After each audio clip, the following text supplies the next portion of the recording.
finalists have been decided in the Red Stripe Premier League, and it will not be the big spending Mount Pleasant Academy or the exciting young guns of Cavalier. It will instead be the usual suspects, the top two finishers in the league, Portmore United and Firehouse. And for sure, this is testament to the consistency of these two teams. They topped the standings last season and finished 1-2. They topped the standings again this season and will finish 1-2.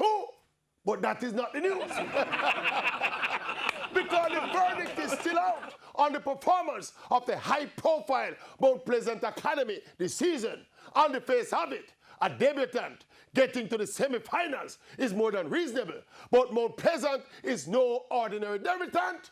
This team is arguably the best funded, the best supported, the best assembled team in the history of local football.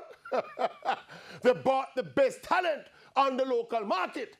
They went for the coach with the biggest talk and the highest profile in the business.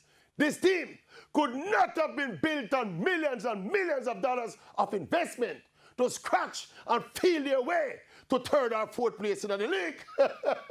So the question must be asked, was Donovan Dukie the right coach for Project Mount Pleasant? Or should they have gone for a tried and proven title-winning coach?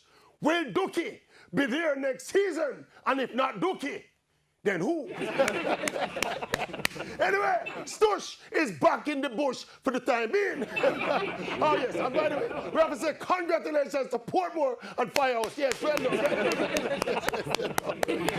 don't forget to the bottom, it's not the news. Well done, Firehouse and Portmore, well done.